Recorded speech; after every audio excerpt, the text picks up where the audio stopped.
Today I'm joined here with Billy Mix, somebody I was stationed with at Fort Carson, Colorado, one of my best friends. He's joined with us over Zoom from Missouri. How you doing today, Mix? Doing pretty good, man. How are you? Doing well. I appreciate you taking the time to do a quick little interview with me. I know it's been a long time since we've seen each other, and it's kind of nice being able to see that bald head of yours. Yeah, it's been a couple of years, but yeah, no, I'm happy to be here. Well, for our class, we had a couple issues that we've had that we've seen in previous wars and previous militaries, not just U.S. but Russian as well. And I'm here to get your experience. And I just wanted to know, just so everybody can know, what branch did you actually enlist into, and why? I was enlisted in the Army. I joined in November of 2014, and joined as a 31 kilo, which is a military working dog handler. Okay, why'd you decide to choose Army over other branches? So the Army was the one branch that you were actually able to pick your job. All the other ones, you really had to take a test and get assigned a certain, I guess you can say, field. But the Army, I could pick my specific job that I wanted. And so whenever I joined, I had hopes of being canine. I didn't know that it had become its own MOS at the time. So I would try to join in as a 31 Bravo, which is a regular military police. And then they were full. So then it just so happened that 31 kilo, the dog handler MOS, was available. And so I jumped on that as soon as I found out. Well, there you go. It's literally the same thing that happened to me. I mean, I went to the Air Force. They told me I had to be like a carpenter or something. I'm like, I've never wanted to be a carpenter. So then then I walked in the Army office and said, "You want to be a dog handler?" I said, "Yes, I do." Yep. I know that you came out of Oklahoma, and you actually ended up being, your basic training was at Fort Sill, which is also Oklahoma, correct? Mm-hmm. Yes. So I joined in out of Tulsa, Oklahoma, where I lived, and got sent down to Fort Sill, which is in southern Oklahoma, and did my basic training there, and then drove up to Missouri at Fort Leonard Wood.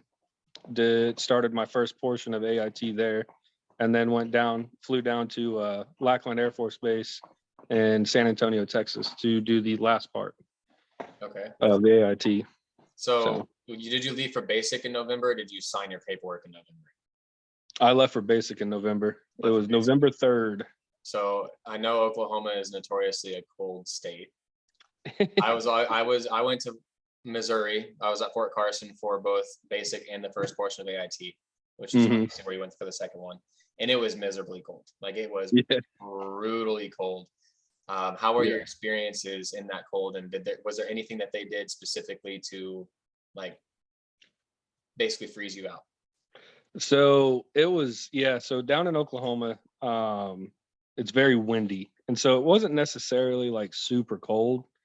I mean, it would get under the 30s, every day. You'd probably be in about 15 degrees that day or whatever. But it'd be the wind that was the real killer. Yep. And so there was actually times that we'd go to the grenade range, where you could not feel your hands. And so it was actually pretty tough pulling the pin out of the grenade to be able to throw that. Oh, yeah. They just had us at the very beginning. They told us that we weren't allowed to wear certain equipment, so certain coats. We couldn't wear our fluffy warm stuff unless it was a specific degree outside, and that was to help climatize their body for the cold. And so it was pretty miserable at first, but then you start to get used to it. But and then we did a lot of rucking and a lot of runs. Obviously, you're warm during that, but then once you stop, you get cold because you sweat a bunch, and your sweat turns to ice, and you're like confused how ice is on your face. Yep. I had frozen nostrils a few times, and it was a fun time. But I'll never forget the gas chamber when you're dripping snot out of your nose, and all of a sudden it's so cold and like you can't do anything because like they're already hardening in your nose. Like pulling out nose hairs, it's like a little wax. Yeah, well, and that gas, man, it affects you more the whiter you are. Just the skin, it just gets more irritated. Yeah, so with me being pasty, I mean, it was it was pretty bad. It Oh lasted yeah. for a few days. Um, But yeah, it kind of felt like a sunburn for several days, but a little bit more than a sunburn. Like it's oh the yeah, best way I can explain it for me. I mean, yeah, I've always been a pretty pasty person myself. Um, yeah. And then whenever you shower, man, it reactivates it. So yeah, oh yeah, and yeah, then you have to like shower with your eyes down, otherwise it'll burn your eyes again. yep. Yeah, It's something I'm not looking forward to ever doing it again. oh yeah, heck no. I don't even want to be OC sprayed. That's a no go No. for me. Not even tased. Even though taser's only like 5 seconds long, it is still terrible So I've been tased. I honestly I don't mind being tased too much, because OC is but so the bad. spray is the Yeah, worst. because it lasts days, Spray. days. Yeah. And luckily as dog handlers, we didn't have to carry Yeah. we didn't have Well, to we carry the had OC we had a spray or beef that could literally just rip out your throat in a matter of 2 seconds. So like, yeah. Yeah. all right. So Yep. from the cold to the basic, obviously, like I know they want you to have the same uniform, and I remember they would call it over. Did you guys? I don't know how Fort Sill was because I never was there for training. But did they have like the L-shaped buildings? There was four of them, and it turned into like kind of like a square, but there was like gaps in between. And that was just Yes. like that. That's where the wind came in. Like all the time was like in between. There's just like a wind tunnel. So yeah, we out Thing there, really- man, it was like they called them like the Starship buildings and stuff. It was a lot of, it's I think that's exactly what it was. it's kind yeah, it's kind of what you described. And then every morning we would have to come down in PTs to get ready for PT. That was our first uniform check. And our bays that we would report down to, it was just open area. So all that wind was just blowing in. Yep. Okay. And you're the in, next one. yeah. And sometimes you're in shorts and a t-shirt, and sometimes you're in, they say wind resistant pants and a No, jacket, but they are not. they are not. They are not. I So, had our sergeants, our drill sergeants. Sorry, drill sergeants. But our drill sergeants said they forgot about us one time, and we were down there for 2 hours while the wind was smacking oh, our backs. I'm like, I see, know you did this on purpose. We are not dumb. Like yeah. this was on purpose. We had an incident like that too, but I heard that I was hearing through the grapevine that it was not an accident. They do that on purpose. They do that on purpose. They do that on purpose to really test, how disciplined are you? Right. Are you going to stay in formation or are you going to leave? And of course, the correct answer is stay in formation. And we did. Somehow Yeah. we did. Nobody left formation. We were good. They let us go. We actually had the best night that night. We got longer showers because obviously you only get like 30 seconds to a minute showers. If The that. next morning, our breakfast was a little bit longer than usual, which we were not complaining about. We didn't get smoked after we had full stomachs, which normally you do. So you throw it up and be hungry the rest of the day. Yep. So, I mean, I'll take it.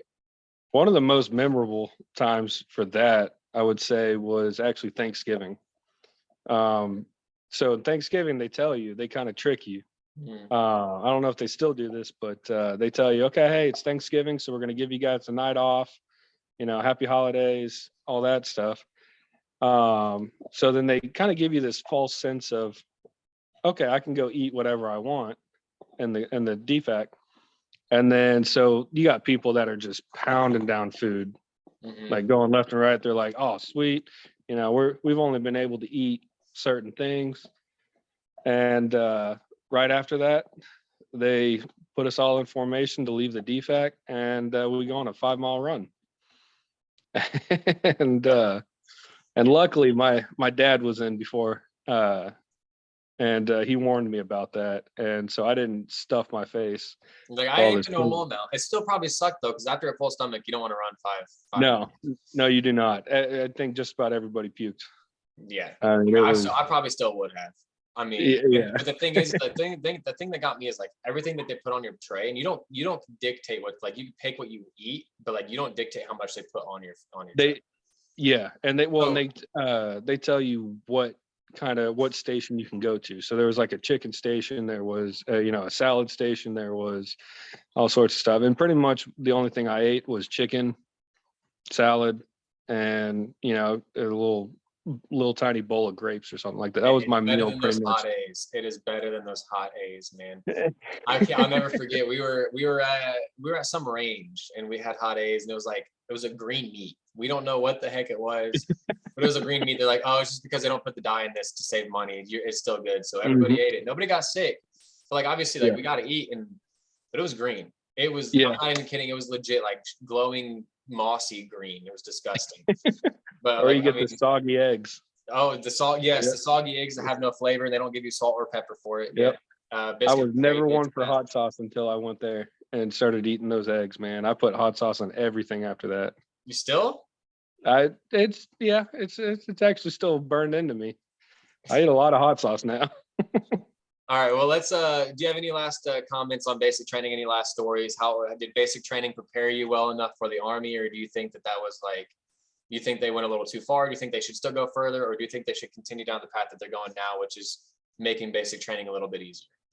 Honestly, I think that they should go a little bit further, to be honest with you. Make it a little bit harder still. Yeah. I agree. Like it was tough whenever I was going through it, but the amount of pride that you get in yourself once you do graduate, I mean, you can't say enough for that. I mean, your whole course, the my infiltration course, that was like that. Just for my professor and any students that are watching, the night infiltration course is where you're army crawling literally on your hands, knees, and face for 30 minutes in the freezing cold, because he was in winter, I was in winter, freezing cold. And you have to keep moving too. You can't stop and take a break. You have drill sergeants dropping grenades next to you, but like down into like ditches and stuff to where it won't harm anybody. I think there were simulation grenades anyways, but it's supposed to scare you and be fearful. Well, they had live fire rounds shooting above your head. They had some tracers going off so you could see them go past you. Your family's getting to see all of it, and they're like concerned for your well-being. Yeah, they would post videos on the Facebook page so your family could see it and stuff. But while you're in it, I mean, it was honestly, I had so much fun doing that type of stuff. I was so tired at the end though. Yeah. It was raining and cold, and like I was shaking so bad. And then once you finally make it to the end, and the drill sergeants tell you could stand up and go to formation, and you finally get information, you damn near start crying. You're just like, it's finally over. Like I'm actually in now. Like I'm done. And then you go to AIT, and it's almost just as bad. You go to Shark 2.0, and but the night infiltration course is the last thing you have to complete. Once you complete it, you know that you just graduated. Well, and quite honestly, with the shark attack is what they call it. I think that was a very important thing, because I mean,